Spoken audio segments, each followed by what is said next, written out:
It feels strange to be covering The Relic on the Overlook Motel. At one point, this flick was a pretty big deal. It enjoyed a wide release, was well liked by Siskel and Ebert, and features a somewhat notable cast for its era.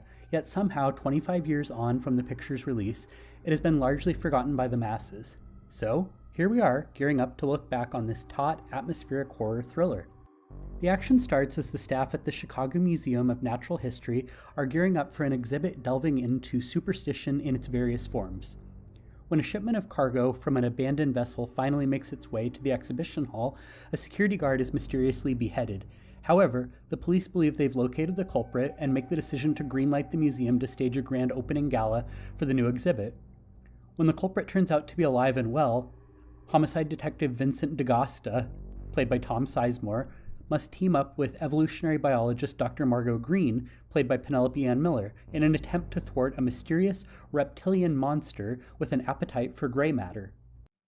While a museum may initially seem like a peculiar setting for a horror picture, I'm pleased to say that it's used to great effect in The Relic.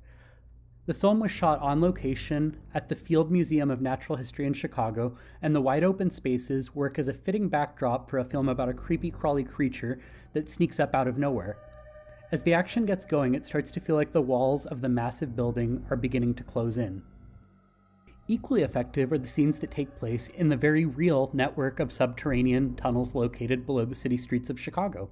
The concept is used to great effect here. A handful of claustrophobic moments set below the surface see characters running around the ominous expanse of underground passages, ratcheting up the tension further.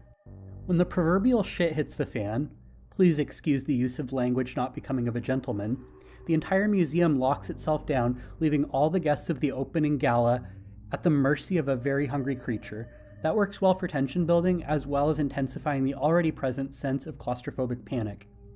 Director Peter Hyams, who also helmed Time Cop and Stay Tuned, further accentuates the tension by taking the less is more approach. We see very little of the monster as the tension builds to a boil. In fact, we don't get a good look at the grotesque creature until well into the third act. So the approach gives the viewer a chance to conjure something absolutely horrifying in their mind while waiting to see just what the monster really looks like. Though we do eventually see the antagonistic creature in all its glory, the beast is often shown in brief glimpses to avoid taking anything away from its mystique. The snarling, vicious beast is beautifully rendered by effects genius Stan Winston, and while we don't see an exceptional amount of it prior to the final moments of the film, the creature is impressive and a feat of practical effects work. All in, this is an atmospheric effort from an underrated director. If you've slept on it, I hope you will give this satisfying creature feature a chance. It's streaming on HBO Max as of the publication of this post. Lastly, if you're a fan of underseen cinema and are keen to chat more, you can always find me on Twitter @FunWithHorror. Thanks so much for checking into the Overlook Motel. We'll see you next week.